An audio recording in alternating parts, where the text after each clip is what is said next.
Astaghfirullah. Bismillahirrahmanirrahim.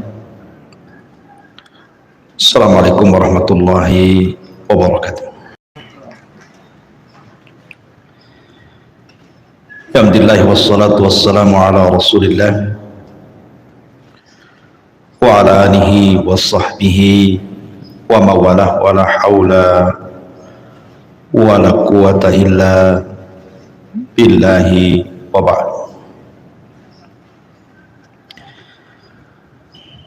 Alhamdulillah, di pagi menjelang siang ini kita bisa melanjutkan kajian dari Kitab Tauhid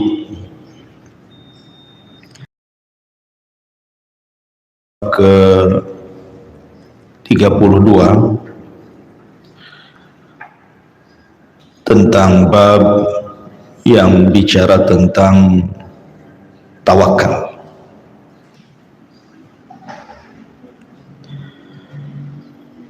Ma'asyiral muslimat yang dimuliakan Allah Subhanahu wa taala, bab tawakal ini adalah bab yang sangat penting sekali untuk kita kaji, karena bab ini menjelaskan tentang hakikat tauhid yang sesungguhnya, di mana hakikat tauhid yang sesungguhnya adalah seseorang menyandarkan diri kepada Allah Subhanahu wa ta'ala.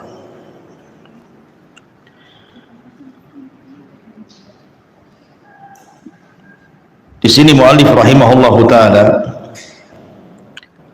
membawakan beberapa dalil dari ayat-ayat dalam Al-Quran dan juga hadis-hadis Nabi sallallahu alaihi wasallam tentang pentingnya tawakal atau menyandarkan diri kepada Allah Subhanahu wa taala. Di antaranya beliau mencantumkan ayat qaulullah ta'ala wa 'alallahi fatawakkalu in kuntum mu'minin. Maka kepada Allah lah kalian bertawakal jika kalian betul-betul beriman. Ayat ini menunjukkan bahwa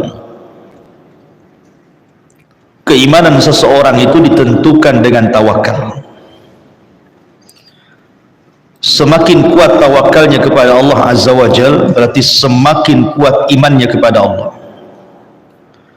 Semakin lemahnya tawakal dia kepada Allah, berarti semakin lemahnya imannya dia kepada Allah Subhanahu wa ta'ala. Ada beberapa kisah yang menarik seputar tawakal.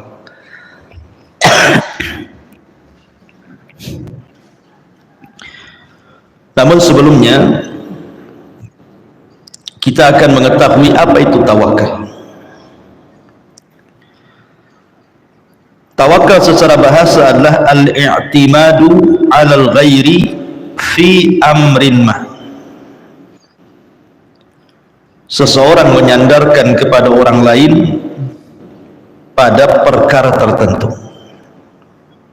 Itu secara bahasa. Adapun secara istilah, sidqu i'timadil qalbi 'ala Allah ta'ala fisti jelabi al-masalihi wa daf'il madari min umuri dunya wal akhirah. Sidqu i'timadil qalbi, kejujuran penyandaran hati Allah kepada Allah di dalam meraih maslahah-maslahah dan juga mencegah madarat-madarat dari perkara-perkara dunia ataupun akhirat. Dari definisi ini kita tahu bahwa tawakal adalah menyandarkan secara mutlak hati kita kepada Allah Subhanahu wa ta'ala di dalam meraih sebuah manfaat ataupun mencegah sebuah madarat.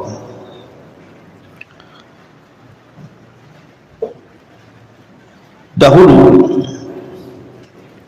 ada satu kisah yang cukup menarik. Ada ulama salaf namanya Hatim At-Tai, Hatim Al-Asam. Hatim Al-Asam ini adalah seorang alim, abid dan zahid. Orangnya alim, orangnya juga ahli ibadah, dan orangnya juga sangat zuhud. Dan itu sangat dikenal sampai ke telinga para penguasa. Hatim Al-Asam. Jadi suatu ketika Hatim Al-Asam ini ingin berangkat haji. Dia kumpulkan seluruh keluarganya, istrinya dan seluruh anak-anaknya, kemudian mengemukakan keinginannya bahwa dia ingin berangkat haji. Tapi seluruh keluarganya menolak dan mengatakan, kalau engkau berangkat, lalu siapa yang akan mencukupkan kehidupan kami di sini? Lah kebetulan Hatim Al-Asam ini memiliki anak perempuan yang salihah. Dari semua anak-anaknya ada pula satu anak perempuannya yang sangat salihah. Ketika seluruh keluarganya khawatir dengan kehidupannya kalau ditinggal oleh Hatim Al-Asam, maka anak putrinya yang satu ini mengatakan, ya abi idhab falasta birazik. Wahai ayahku, kalau engkau ingin berangkat haji, berangkat sana, karena engkau bukan zat pemberi rizki untuk kami. Maka kemudian Hatim Al-Asam pun merasa tenang dengan salah satu putrinya ini. Berangkatlah Hatim Al-Asam ini untuk melaksanakan haji. Dan kita tahu bahwa haji di zaman dulu itu kan bukan haji seperti hari ini, bisa berbulan-bulan. Kemudian setelah kemudian Hatim Al-Asam ini berangkat meninggalkan keluarganya, maka keluarganya mulai cemas-cemas dan menyalahkan salah satu putrinya ini dan mengatakan bahwa ini semua gara-gara kamu. Coba kamu tidak mengatakan pergilah, tentu kehidupan kami tidak susah seperti ini. Lalu apa yang kita akan makan nanti setelah habis bekal ini? Maka akhirnya putrinya di malam hari dia pun tahajud. Kemudian setelah sholat dia berdoa kepada Allah Subhanahu wa ta'ala dan mengatakan, ya Rabb, engkau sudah membiasakan kepada kami dengan rizki, dengan keberadaan ayah kami di tengah-tengah kami, maka janganlah hinakan diriku di tengah-tengah keluargaku. Ma'asyiral muslimin yang dimuliakan Allah Azza wa Jalla, rupanya doa sang putri Hatim Al-Asam ini melesat ke langit dan didengar oleh Allah Subhanahu wa ta'ala. Kebetulan pemimpin daulah di zaman itu sedang berputar-putar melihat-lihat daerah bersama para pejabat dan para prajuritnya. Kemudian tiba-tiba sampai di depan rumahnya Hatim Al-Asam ini. Tiba-tiba sang raja, sang khalifah atau sang penguasa bersin dengan sangat keras sekali. Kemudian sang raja mengatakan kepada salah satu ajudannya, tolong carikan air untukku. Akhirnya sang ajudan pun kemudian mencari rumah yang bisa dimintai air untuk minum. Rupanya ajudan ini sampai pula di rumah Hatim Al-Asam ini. Kemudian dengan senang hati keluarga Hatim Al-Asam pun memberi air bersih untuk diberikan minum kepada penguasa tadi. Setelah minum, subhanallah, tiba-tiba kemudian dia merasa segar, sehingga merasa heran minuman yang ia minum itu kok menyegarkan badannya. Akhirnya sang penguasa mengatakan, ini air dari mana kau ambil? Maka sang ajudan mengatakan, dari rumah yang katanya namanya adalah Hatim Al-Asam. Maka sang penguasa kemudian heran, apakah yang dimaksud Hatim Al-Asam adalah seorang abid yang masyhur, seorang ahli ibadah yang masyhur, seorang ahli zuhud yang masyhur? Maka orang-orang mengatakan, ya, dialah Hatim Al-Asam yang kau maksud. Maka sang penguasa mengatakan, kalau begitu di mana dia? Saya ingin berjumpa dengannya. Maka orang-orang di sekitarnya mengatakan, Hatim Al-Asam sedang pergi haji dan dia meninggalkan keluarganya. Maka tiba-tiba kemudian sang penguasa ini mengatakan kepada para ajudannya, para prajuritnya, sungguh karena dia sedang berangkat haji, maka kita harus memuliakan keluarganya. Kemudian sang penguasa pun mengeluarkan beberapa uang dinar, kemudian mengatakan, maka siapa yang mencintai diriku, kalian harus mengikuti apa yang kulakukan.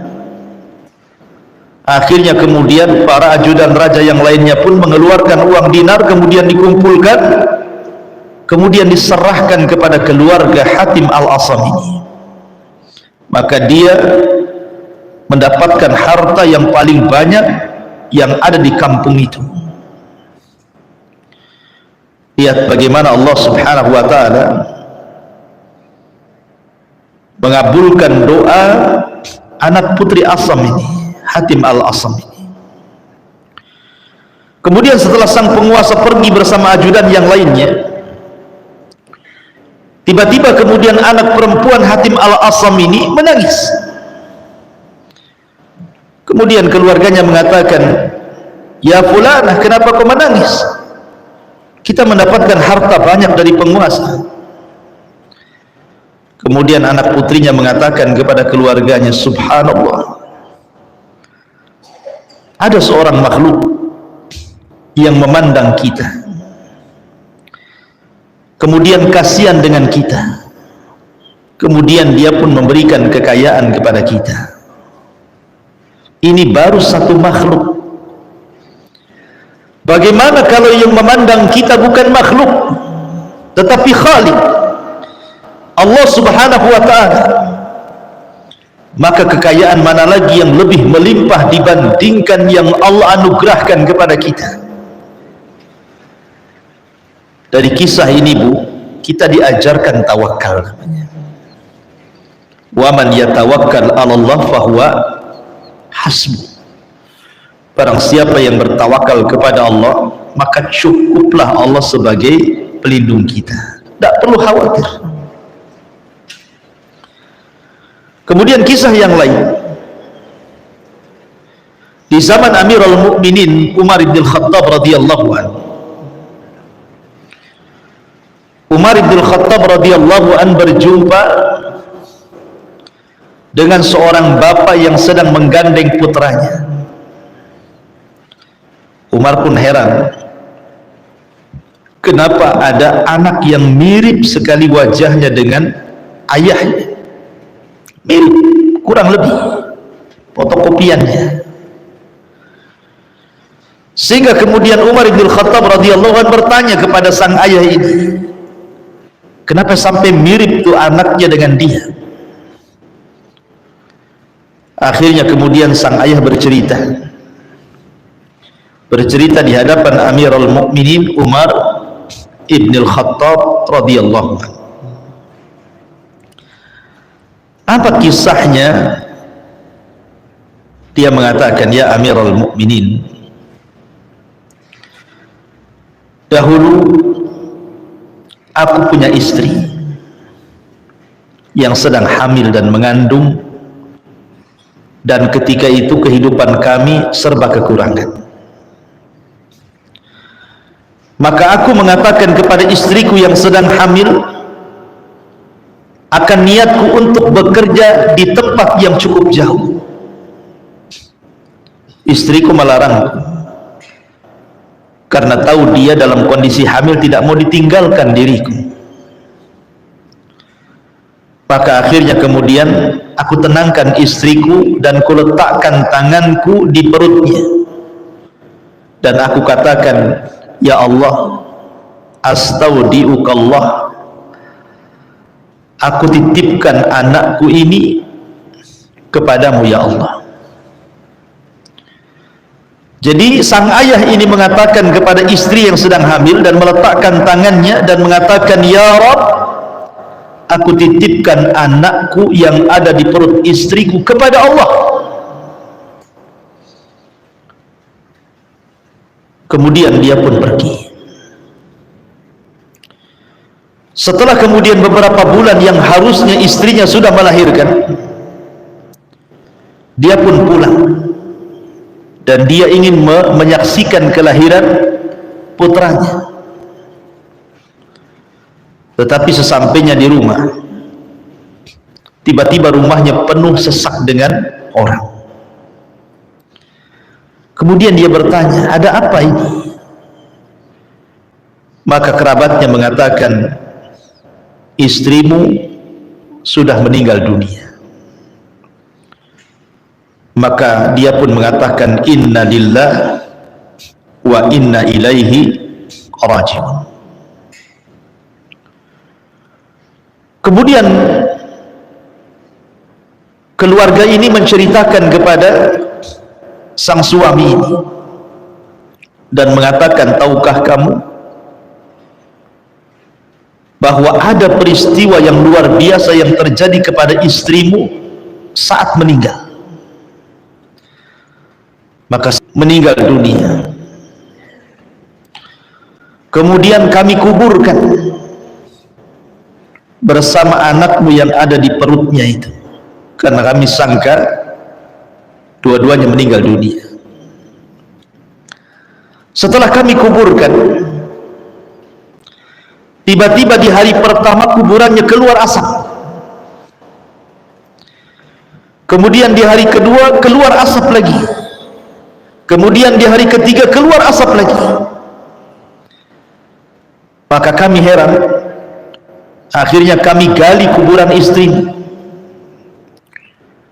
Rupanya setelah kami gali sampai akhirnya kemudian sampai di dasar lahat, maka kami melihat istrimu sedang terduduk dan di hadapannya ada bayimu yang baru melahirkan. Subhanallah, istrinya tetap mati, menyelamatkan, dan tidak pernah menyanyiakan kepada siapapun yang menyandarkan perwasalan. Ada seorang laki-laki dari Bani Israel yang selalu menghina Nabi Musa. Jadi ada dengan ucapan yang maha menyakitkan Nabi Musa alaihi salatu wassalam dan mengatakan, kenapa mesti Musa yang jadi nabi? Kenapa mesti Musa yang bicara dengan Allah? Musa manusia, bukan malaikat. Akhirnya Musa pun emosi. Namanya manusia juga Nabi Musa itu, bukan malaikat, emosi juga, marah dia. Akhirnya dia berdoa kepada Allah Subhanahu wa ta'ala. Kemudian Allah mengatakan, ya Musa, engkau tidak tinggal perintahkan gunung timpakan kepada orang yang mengolok-olok kamu, atau engkau tinggal perintahkan bumi suruh telan orang itu, atau engkau tinggal perintahkan lautan suruh ditimpakan lautan ke kepalanya. Terserah makhluk mana yang kau perintahkan, aku akan perintahkan makhluk itu menurut kata-katamu. Akhirnya kemudian Nabi Musa pun agak tenang. Tiba-tiba kemudian dia berjumpa lagi dengan orang yang bicara seperti itu lagi. Musa, kenapa mesti engkau yang jadi nabi dan rasul? Musa, kenapa mesti engkau yang bicara dengan Allah, kenapa bukan yang lainnya? Akhirnya Musa pun memerintahkan bumi dan mengatakan, ya ard ibla'i, wahai bumi, telanlah orang ini. Akhirnya kemudian orang ini pun ditelan bumi. Tiba-tiba bumi kemudian belah, kemudian dia dan kekayaannya masuk ke dalam bumi. Kemudian dia mengatakan, ya Musa, aku bertobat, aku tidak akan mengolok-olok kamu, tapi selamatkan aku. Maka Musa mengatakan, wahai bumi, telan dia. Akhirnya dia semakin dalam ke dalam bumi dan dia berteriak-teriak, ya Musa, tolong aku. Sampai akhirnya bumi pun menenggelamkan dirinya dan seluruh kekayaannya. Wa khassafna bihi wa bidarihil arda, kami tenggelamkan dia dan seluruh kekayaannya ke dalam bumi. Kemudian Allah katakan kepada Musa, ya Musa, kalau seandainya dia yang ditenggelamkan diriku mengucapkan ya Allah bukan ya Musa, niscaya aku akan selamatkan dia. Kalau seandainya dia mengucapkan ya Allah bukan ya Musa, niscaya aku akan selamatkan dia. Tapi karena dia memanggil-manggil Musa bukan memanggil-manggil Allah, maka dia tidak selamat. Dari sini kata para ulama, lihat, siapapun yang meminta kepada Allah, menyandarkan diri kepada Allah, tawakal kepada Allah, ya Rabb, maka pasti Allah Subhanahu wa ta'ala akan menjadi pelindungnya.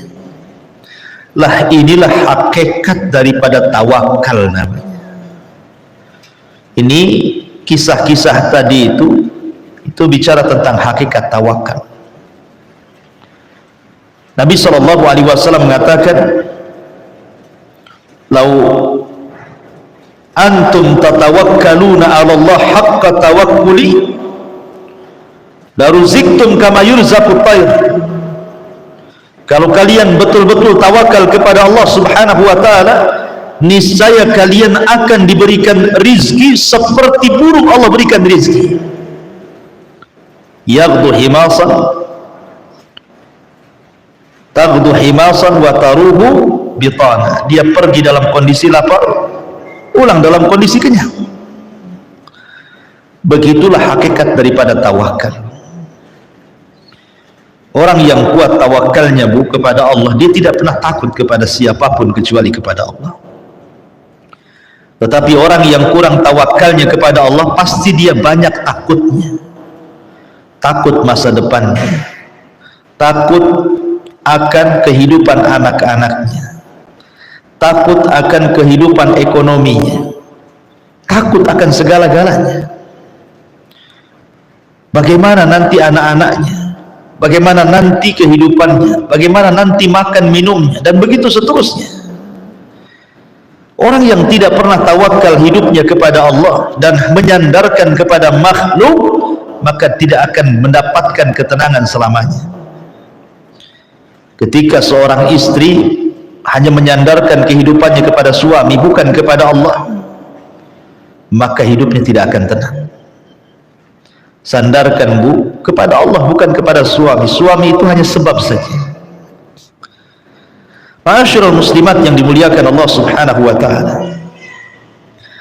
Di sini muallif rahimahullahu taala mengatakan wa 'alallahi fatawakkalu in kuntum mu'minin. Kepada Allah lah kalian bertawakal jika kalian betul-betul orang-orang yang beriman.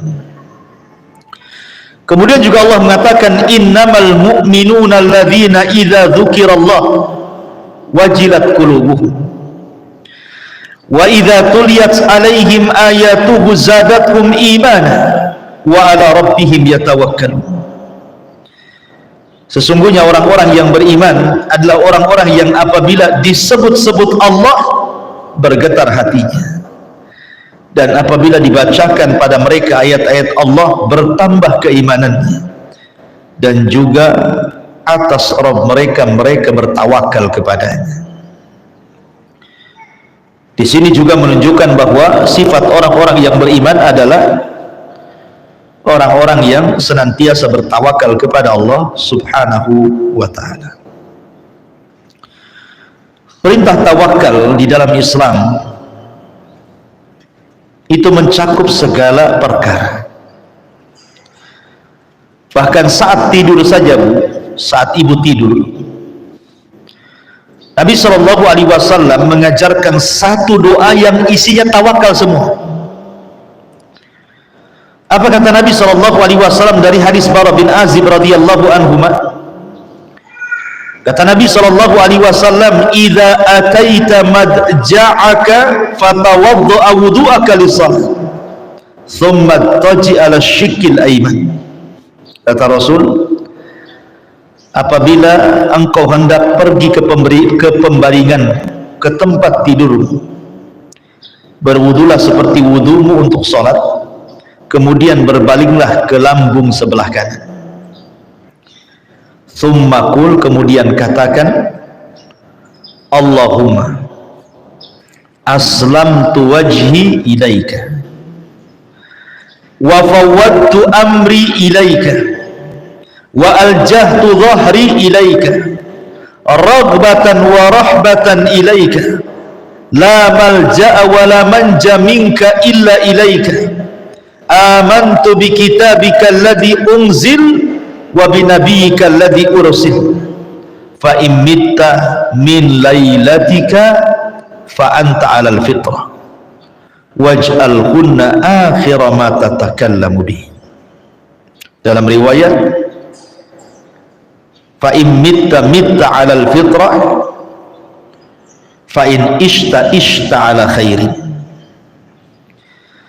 Kata Nabi SAW, apabila sudah wudumu untuk sholat, kemudian engkau membaringkan dirimu ke lambung sebelah kanan, kemudian engkau berkata, ya Allah, aku serahkan wajahmu kepadamu, aku serahkan urusanku kepadamu, aku serahkan punggungku kepadamu, rasa harap dan takut hanya kepadamu, tidak ada tempat lari dan tidak ada tempat selamat kecuali kepadamu. Aku beriman dengan kitabmu yang kau turunkan, dengan nabimu yang kau utus. Maka jika kita sudah membaca ini, kata Rasul, kalau engkau mati dan tidak hidup lagi besoknya, maka engkau mati di atas fitrah. Tapi kalau engkau dihidupkan, maka engkau hidup di atas kebaikan. Lihat, di dalam hadis ini Nabi SAW mengajarkan kepada kita, hatta dalam masalah tidur sekalipun bu, kita disuruh untuk bertawakal kepada Allah dengan menyerahkan kehidupan kita saat tidur kita kepada Allah. Dan siapapun yang bertawakal saat tidurnya, kemudian Allah takdirkan di pagi harinya dia meninggal dunia, maka dia meninggal di atas fitrah. Artinya fitrah tanpa dosa, husnul khatimah. Tapi kalau dia dihidupkan kembali oleh Allah di pagi harinya, maka Allah berikan kehidupan yang baik kepadanya. Lihat bagaimana buah daripada tawakal. Tidur saja kalau kita bertawakal, maka kita kalaupun meninggal di atas kebaikan, kalaupun hidup di atas kebaikan juga. Luar biasa. Termasuk juga kalau kita keluar rumah, kata Nabi SAW, idza kharaja ar-rajulu min baitihi faqala bismillah tawakkaltu 'ala Allah la haula wala quwata illa billah. Apabila seseorang keluar dari rumahnya kemudian mengucapkan bismillah tawakkaltu 'ala Allah la haula wala quwata illa billah, bismillah dengan menyebut nama Allah, aku bertawakal kepada Allah karena tidak ada daya dan kekuatan kecuali milik Allah, maka akan dikatakan kepada orang ini, hudita wa kufita wa wukita, maka engkau akan diberikan hidayah, engkau akan dicukupi, dan engkau akan dihindarkan dari keburukan syaitan. Subhanallah. Ibu kalau keluar rumah nih, kayak sekarang nih, bukan keluar dari rumah ke pengajian, kita kan tidak tahu kondisi rumah seperti apa, Bu, ya. Boleh jadi rumah itu kemalingan, boleh jadi rumah itu kebakaran, lupa mungkin matiin kompor, boleh jadi juga kebakaran karena korsleting listrik gitu ya, boleh juga karena mungkin ada musibah, ada gempa, ada apa, kita tidak tahu, kan. Kita meninggalkan rumah walaupun tidak jauh ke pasar, ke pengajian, kita tidak tahu kondisi rumah, kan. Yang bisa menjaga rumah kita hanyalah Allah. Makanya kenapa kita dianjurkan untuk menyerahkan rumah kita kepada Allah saat kita pergi, kan, supaya rumah kita tidak diberikan keburukan, dan kita pun yang keluar rumah diberikan hidayah, dicukupi dan dijauhkan dari gangguan syaitan. Dan itu buah daripada tawakal. Luar biasa gitu ya.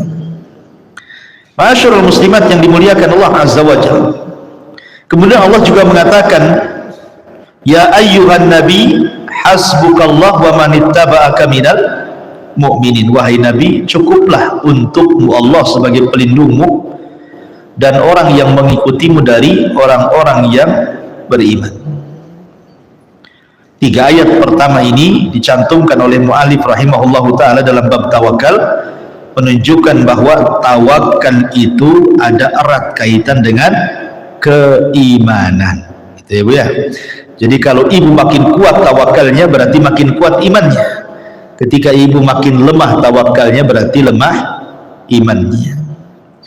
Kemudian setelah itu Allah Subhanahu wa taala berfirman, wa man yatawakkal 'ala Allah fa huwa hasbuh. Barang siapa yang bertawakal kepada Allah, maka cukuplah Allah sebagai pelindungnya.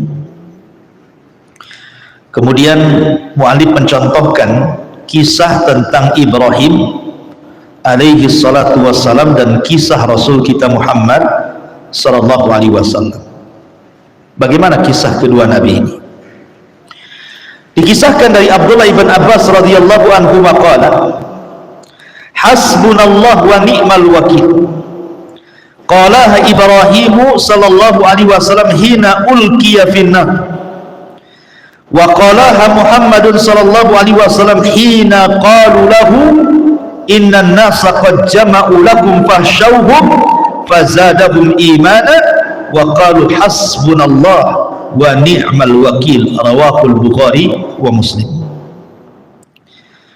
Dari Abdullah ibn Abbas radhiyallahu anhu mengatakan, cukuplah Allah sebagai pelindung kami karena dia sebaik-baik pelindung. Kata-kata ini, hasbunallah wa ni'mal wakil, diucapkan Ibrahim ketika dia dilempar ke dalam api, dan diucapkan oleh Muhammad sallallahu alaihi wasallam ketika dikatakan kepadanya, sesungguhnya manusia sudah berkumpul hendak menyerang, takutlah kepada mereka. Maka bertambahlah keimanan dan mengatakan, cukuplah Allah sebagai pelindung kami karena dia sebaik-baik pelindung.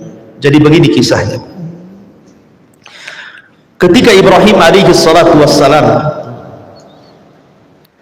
diponis oleh penguasa Babil gara-gara menghancurkan berhala-berhala di zaman itu, dengan ponis dibakar hidup-hidup, maka sang penguasa Babil kemudian memerintahkan agar setiap rumah menyumbangkan 1 ikat kayu. Akhirnya kemudian Kayu itu dikumpulkan di depan istana sehingga membumbung sampai setinggi istana. Maka mulailah dibakar kayu itu sampai kemudian apinya melebihi besarnya dan tingginya istana. Saking besarnya api itu. Kemudian Ibrahim alaihi salatu wassalam mulai dilempar dari manzani ke kobaran api itu. Saat melayang-layang Ibrahim di antara ketapel besar dan juga bara api yang siap menelannya, tiba-tiba para malaikat sudah siap untuk menolong Ibrahim. Bahkan pemimpin para malaikat Jibril dan juga Mikail menawarkan pertolongannya. Kemudian dikatakan kepada Ibrahim oleh malaikat ini, "Ya Ibrahim, mintalah pertolongan kepadaku," kata Jibril. Tetapi Ibrahim mengatakan, "Amma ilaika fala wa amma ilallahi fabada." Adapun harus meminta pertolongan kepadamu wahai Jibril, wahai Mikail, wahai para malaikat, tidak.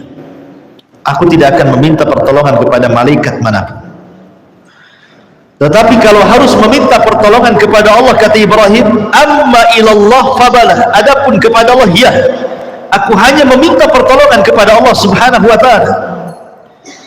Kemudian Ibrahim mengatakan, hasbunallah wa ni'mal wakil. Cukuplah Allah sebagai pelindungku dan dialah sebaik-baik pelindung. Ketika Ibrahim mengucapkan kalimat ini saja, maka Allah katakan kepada Ibrahim, kul ya naru kuni bardan wa salaman ala Ibrahim. Ya Ibrahim, katakan kepada api, wahai api, jadilah dingin, selamatkan Ibrahim. Jadilah dingin, selamatkan Ibrahim. Akhirnya kemudian setelah api menelan Ibrahim, ada yang mengatakan 3 hari, ada yang mengatakan 40 hari, wallahu a'lam. Setelah api padam, tiba-tiba kemudian manusia melihat rupanya Ibrahim masih hidup. Lihat bagaimana thamratu at-tawakkalnya. Ini disebut dengan buah daripada tawakal. Allah selamatkan Ibrahim karena tawakal dia kepada Allah Azza wa Jalla. Karena belum tentu kalau dia menyandarkan kepada para malaikat dia selamat. Tapi ketika dia menyandarkan kepada Allah zat penyelamat, maka Ibrahim pun diselamatkan. Lah ucapan yang sama, hasbunallah wa ni'mal wakil, itu pun diucapkan kepada Nabi oleh Nabi SAW saat Rasul mengalami kekalahan perang di perang Uhud. Kan perang Uhud itu kan kaum muslimin kalah, Rasul dihabarkan mati tetapi masih hidup. Akhirnya kemudian kaum muslimin banyak yang tunggang langgang lari dalam perang Uhud ini. Kemudian para sahabat pun setelah mengalami kekalahan, mereka pulang ke kota Madinah. Karena orang-orang musyrik Arab ini, Quraisy ini merasa bangga menang, mengalahkan Rasul dan pasukannya. Akhirnya kemudian dia ingin menghabisi Rasul dan pasukannya dengan mengirim pasukan yang jauh lebih besar dan ingin menyerang mereka di sebuah tempat namanya Hamrul Asad. Kemudian Abi Sufyan sebagai pemimpin mengatakan kepada seseorang yang dihantarkan untuk mengantarkan berita kepada Rasul, katakan kepada Muhammad bahwa kami orang-orang kafir Quraisy sudah menyiapkan pasukan besar untuk menyerang kedua kalinya setelah Uhud. Maka dihabarkan kepada Rasul bahwa orang-orang Quraisy sudah berkumpul dengan pasukan yang besar. Tetapi Rasul mengajarkan kepada para sahabat untuk tidak ciut, tidak takut. Maka bertambahlah keimanan Rasul dan kaum muslimin, dan mereka pun mengatakan hasbunallah wa ni'mal wakil, cukuplah Allah karena Allah lah sebaik-baik pelindung. Akhirnya mereka pun bergerak ke Hamrul Asad. Rupanya orang-orang Quraisy pun ketakutan dan pulang kembali ke Quraisy. Lihat bagaimana Allah berikan kekuatan kepada pasukan Nabi SAW yang kuat tawakalnya kepada Allah Subhanahu wa ta'ala. Inilah dalil-dalil yang dicantumkan oleh muallif tentang masalah tawakal. Tetapi di sini yang ingin saya katakan, kenapa muallif mencantumkan bab ini dan berkaitan dengan tauhid, bahwa kita tidak boleh tawakal kecuali kepada Allah. Karena banyak di masyarakat nih Bu ya, ada orang tawakal kemana? ke orang-orang mati, ke kuburan-kuburan para wali, ke kuburan orang-orang soleh, tawakal kepada mereka. Datang ke kuburan berziarah itu bukan untuk mengingat kematian atau berdoa, Bu ya, malah minta di situ, minta sesuatu kepada yang ada di kuburan, minta rizki, minta jodoh, minta usahanya dilancarkan, minta jabatannya dinaikkan, dan begitu seterusnya. Ini tawakal syirik namanya. Tidak boleh bertawakal kepada selain Allah. Makanya Rasul mengajarkan kepada Mu'adz bin Jabal radhiyallahu an, idza sa'alta fas'al, kepada Mu'adz, idza sa'alta fas'alillah wa idza sta'anta fasta'in billah. Kalau minta, mintalah kepada Allah. Kalau minta pertolongan, mintalah pertolongan kepada Allah. Jangan kepada kuburan, jangan kepada makhluk yang tidak sanggup memberikan apapun. Dahulu ada seorang alim, seorang ulama, dia mengarang kitab tafsir dengan catatan tangannya. Setelah selesai, dia mencatat dengan tangannya kitab tafsir ini. Jadi dia ingin mencetaknya dalam bentuk cetakan, bukan tulisan tangan. Akhirnya kemudian dia pun ingin berangkat ke kawannya yang jauh di sana. Kebetulan kawannya itu orang kaya. Mudah-mudahan dengan kekayaannya bisa menyisihkan uangnya untuk mencetak kitab tafsir yang dikaryanya lewat tulisan itu. Akhirnya di tengah jalan kemudian dia berjumpa dengan orang. Kemudian ditanya, hendak pergi kemana wahai fulan? Maka dia mengatakan, aku hendak pergi ke kawanku. Kebetulan saya punya karya tafsir dengan catatan tanganku dan ingin dicetak. Mudah-mudahan kawanku punya uang dan bisa mencetak dengan uangnya, dan kita bisa membagi hasilnya. Akhirnya orang ini mengatakan, ya fulan,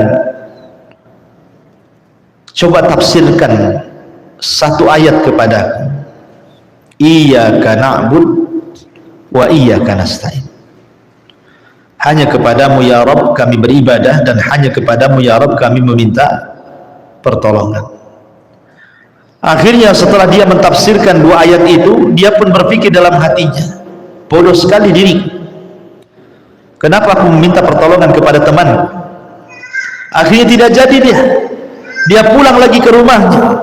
Dia berdoa kepada Allah Azza wa Jalla, mudah-mudahan Allah Subhanahu wa taala mengirimkan kepadanya orang yang mau mencetak kitabnya.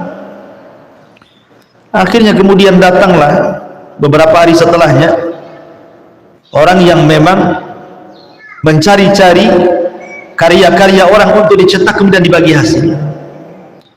Sampailah kemudian orang ini ke rumah orang yang mengarang kitab tafsir itu. Akhirnya kemudian berjumpa, kemudian sepakat untuk dicetak dan bagi hasil. Akhirnya pun dicetak dan luar biasa. Bagaimana di sini diajarkan bahwa jangan meminta pertolongan kecuali kepada Allah, karena Allah lah yang akan menolong hamba-hambanya. Wallahu a'lam bishawab. Ini yang bisa saya sampaikan. Tapi sebelum saya tutup, silakan kalau ada yang mau bertanya. Ya.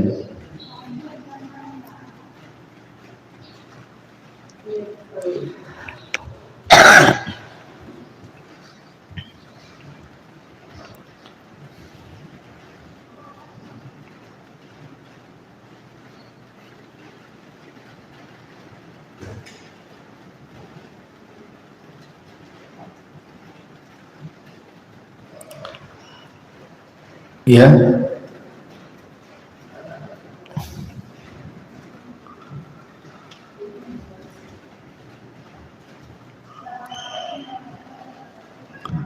Coba dengarkan aja nanti sampai.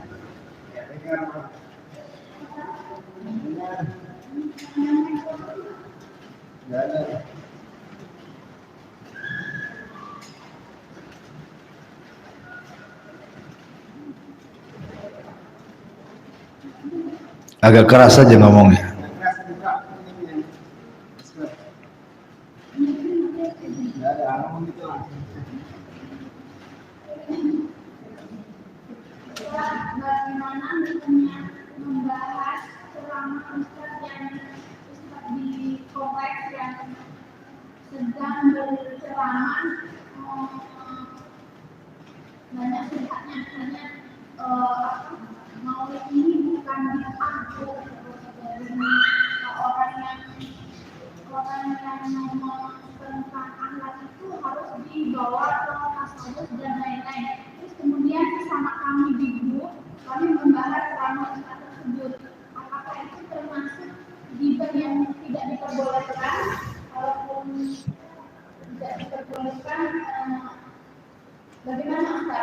Oke, paham.